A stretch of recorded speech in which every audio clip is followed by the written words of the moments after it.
Voltamos ao último bloco do debate sobre direitos e deveres das crianças e dos estudantes. Peli, a questão você colocou as crianças especiais. A escola tem que se preparar, está se preparando e está havendo um grande avanço. Uma pessoa, uma criança com síndrome de Down deve ir para a escola com o meio dos colegas. Ele é diferente, mas a espécie humana, a raça humana, porque eu acho que só tem uma raça, na realidade é a única, ela tem a sua diversidade, a sua maneira de existir. É um síndrome de Down, é um autista, é uma pessoa que tem algum tipo de distúrbio, é uma pessoa que tem uma deficiência física, enfim, essas pessoas vão viver no mesmo lugar, eles são diferentes. É claro que uma pessoa... A escola anterior, ela tinha isolava, dificuldade, né? Por isso que eles falam hoje escola inclusiva, significa que as pessoas estavam fora. Ele precisa ir para lá, e para entrar, ele vai mudar tudo. Aquela criança que está ali, ela vai, certamente os professores que não tinham experiência, vão ter uma experiência nova, aquelas crianças vão crescer convivendo com aqueles diferentes, e às vezes um menino um pouco agressivo que existe, como Isabel disse, precisa como é que nós vamos lidar com ele? Mas não é apenas uma pessoa, é a escola, é a comunidade. Como é que a gente lida? Se ele é agressivo, ele veio de algum lugar. Como é que nós vamos lidar? Se a escola tirá-lo de lá, não resolve o problema. Então eu tenho medo que as pessoas queiram enrijecer a escola como se isso melhorasse. É preciso melhorar o projeto pedagógico, é preciso envolver essa sociedade como um todo nessa discussão. A mídia tem um papel importante nessa discussão, né? Uma criança americana, ele até completar 12 anos, ele vê pelo menos 5.000 atentados, atos violentos de tiro, de morte e de atropelamento. Pelo menos 5.000. No Brasil não tem essas contas não, mas acho que a gente vê quase igual. Mas até os desenhos animados eram de violência. O joguinho, o jogo é tremendo. Quando eu vi meus filhos mexendo com o joguinho... Todos os noticiários privilegiam esse tipo de assunto. Eles são diferentes das outras crianças do outro tempo. Estupro, assassinato, roubo, etc. É tráfico de drogas, né? Tudo. Que não era tratado, agora está lá. Então é preciso, como é que a sociedade se prepara? A escola precisa se preparar e a sociedade também. É um novo desafio e temos que ser otimistas. Quer dizer, essa lei, então, se eu ver, essa lei não resolve, mas esse debate é muito importante, né? O debate, sim. Dos limites, eu acho que é importante. O debate é importante. Porque aí estabelece bem a família, a comunidade, a escola, discutir o debate. Embora limite, a gente tem que compreender que os limites precisam ser estudados de quem? Como é que eu lido com o limite com uma criança que é autista?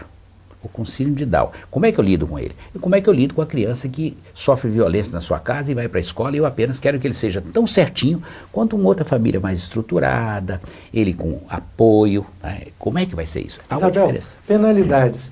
Você acha que uma criança que desrespeita o mestre, que faz qualquer tipo de agressão ou foge em muito às normas de conduta no ambiente escolar, elas não sejam passíveis de alguma penalidade?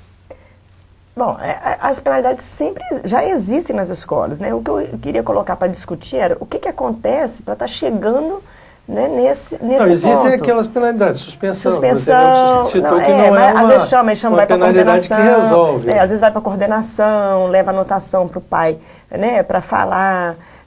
Mas assim, o que está acontecendo na aula, né, de você poder, né, vou parar a aula, vou falar, né, vou colocar com os colegas, gente, tá incomodando mais alguém, não estou aprendendo, de você poder discutir aquilo, de poder estar... Porque às vezes acontece, às vezes né, esse que fica fazendo gracinha, ou que fica desrespeitando o professor e tal, né, ele intimida às vezes os outros no pátio, intimida, ou ele exerce também, é o popular, a gente observa isso. As escolas têm uns mecanismos de aceitação também dos alunos, que é interessante você poder discutir. Por que você vai ser popular? Porque você desrespeita o professor, que você é tido como tal, que você chega, que não vai com uniforme, você entra na escola. E acontece muito isso. Você vê os alunos às vezes falando até com orgulho, porque fulano é meu colega, também é tu, né? Então, assim, que valores são esses que está se dando bem, ou que você vai escamoteando, deixando, até que chega um ponto que você, não suporto mais essa falta de educação. Porque a falta de educação a gente tem que começar já do início, né?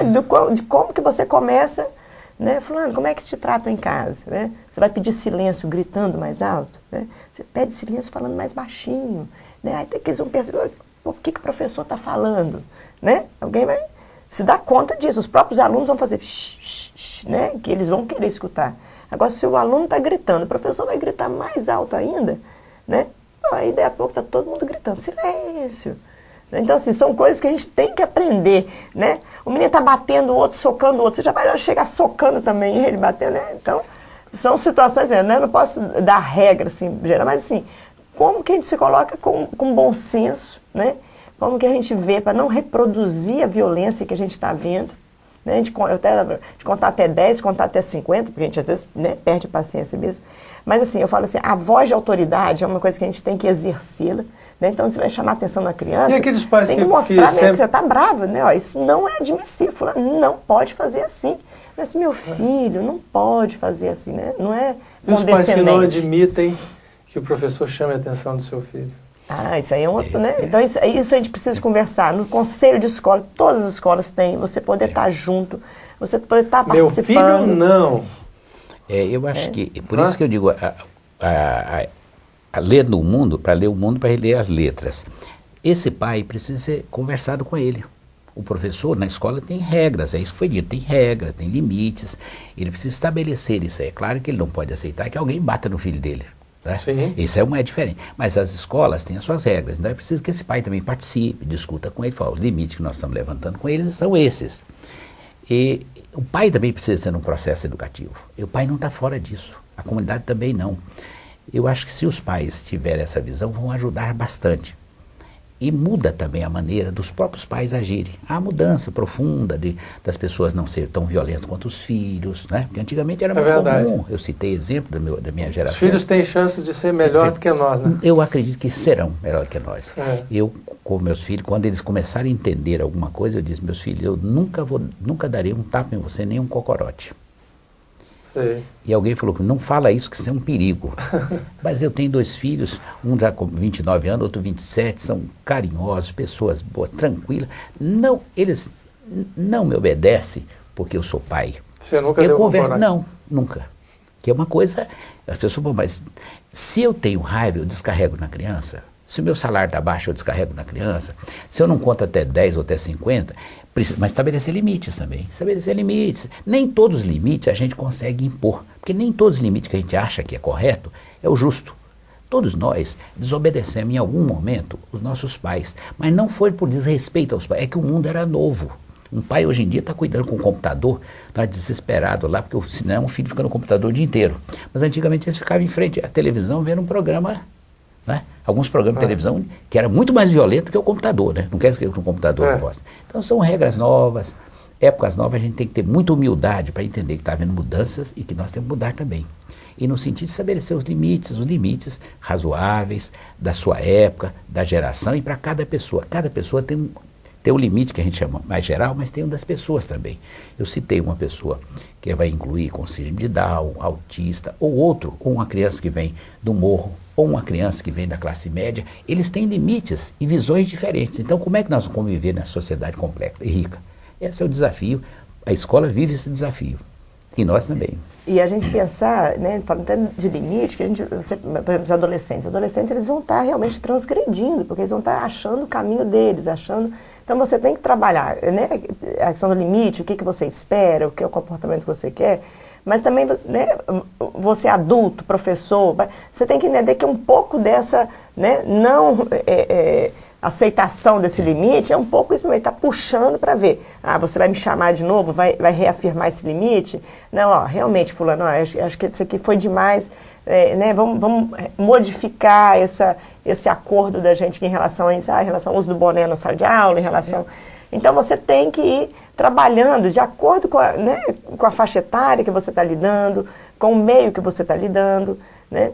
A escola privada, você acaba tendo um pouco mais, então você tem um determinado, eu aceito isso, né?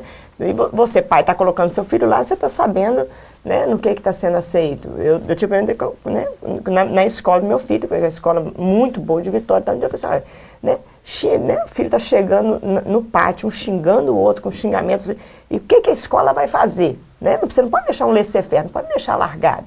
Eu vou tirar meu filho, meu marido estava me dizendo, eu vou tirar meu filho aqui dessa escola. Aí que foi foi chamar para conversar e tal. Bem, porque a gente vê isso, né? Então você tem que manifestar, né? Aonde você está e você não concorda, você tem que ir atrás e ver e trabalhar isso. Não, então, se aqui esse limite eu não quero, eu vou para outro. O debate está muito rico e gostoso, mas nosso tempo está chegando ao fim. Se quiser fazer alguma recomendaçãozinha final de 10 segundos, cada um. Quero só agradecer a oportunidade e parabenizar por essa iniciativa. E é preciso debater as questões. Se nós não discutirmos, é sempre difícil. E saber como mediar. Os limites são necessários, mas não são impostos autoritariamente. Eles precisam ser construídos, essa visão de limites. Ela é uma construção permanente. Sempre que a gente estabelecer limites, daqui a uns tempos as pessoas vão criar novos desafios, é assim mesmo. Quando a gente aprende as respostas, mudam as perguntas. Não é assim que estava em 68 em Paris. É verdade, Isabel. E eu colocar assim, eu trabalho sempre com situações limites, situações extremas, de muita, né, dificuldades em todos os níveis, mas eu sempre trabalho com otimismo, assim, no otimismo de que as pessoas podem melhorar, de que as pessoas vão ter outras oportunidades, vão poder exercer suas capacidades de uma outra forma, né? Porque se a gente ficar só na visão pessimista, a sociedade está ruim, as pessoas não vão mudar, aonde que nós vamos chegar, né? Então, eu queria colocar a gente poder procurar ajuda se a gente acha que está precisando, né, de mudar, e se a gente está enfrentando alguma dificuldade, se a gente vê assim, não, o que pode, esse menino não tem jeito, não, tem jeito sim, que jeito é esse, a gente vai achar, pedindo ajuda, como é que vai ser, mas que tem jeito. Ok, muito obrigado a vocês, a presença na TV Ambiental, e você que é telespectador nosso, pode trazer outros assuntos para o debate, é importante para que a gente possa estar evoluindo a nossa sociedade em que vivemos. Obrigado. Obrigado.